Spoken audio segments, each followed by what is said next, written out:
ពីជាណាដើរតួនាទីជាមាតានិងបិតាជាងតើមាតាបិតាមានផាត់ដល់កូនប្រុសស្រីនឹងគ្រប់ពេលវេលា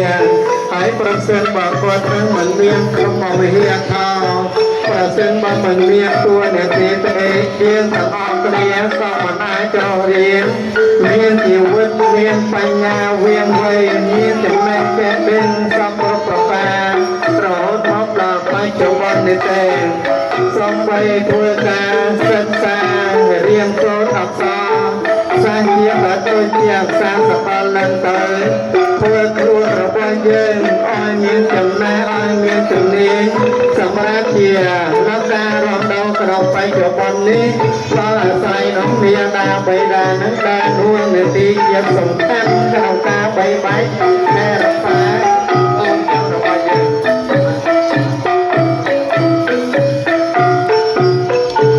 ហើយយើងនិយាយអំពីតួនាទីជាមាតាបិតានឹងក៏ជាមលុបមួយដល់ប្រជារបស់កូនចៅហើយនៅចំណុចមួយទៀតហៅថាករុឆាយាមនុស្សនឹងគ្រូអាចារ្យហើយគឺជាគ្រូបានជារបស់យើងតែត្រូវការមានការបង្ហាត់បង្រៀនមានការដាក់ដៃនាំផ្លូវបង្ហាត់បង្រៀនយើងបំបត្តិអំពីសុខតាភាពនិងទៅតាមសុខតាភាពហើយបំបត្តិពីភាពល្អខ្លាំងទៅជាភាពថាមានចំណេះចេះអសរទៅបានដែលនឹងតួនាទីជាគ្រូហើយប្រសិនបានដល់តួនាទីធំបន្តិចតួនាទីជាប្រជាវត្តិការចរំឡើងទៅហើយនឹងកិច្ចការរបស់ព្រះអង្គនឹងកាន់តែក្នុងជាងនេះដល់ទៅទៀត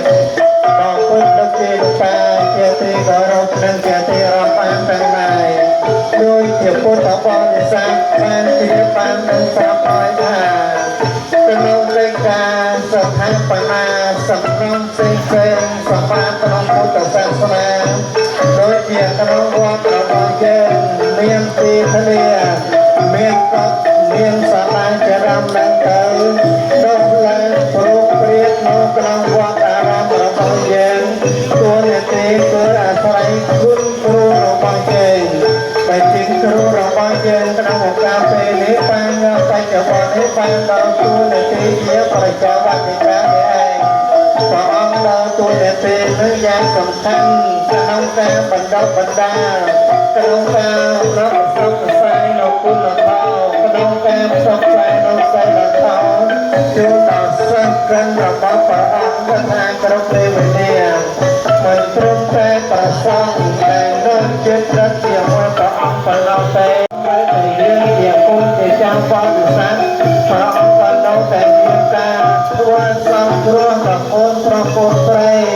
ដល់ចៅប្រុសចៅស្រីរបស់យើងដូចជាមានការជំនួយអាហារឬក៏ផងជាដើមដើម្បីជួយដល់កូនចៅរបស់យើងពលតែសិក្សាយើងក៏ជ្រាបបទបីយល់ទៅតាមប្រធមរបស់ព្រះអង្គសិក្សាហើយរៀនហើយយើងក៏បីយកមកប្រតិបត្តិតែជាវិការ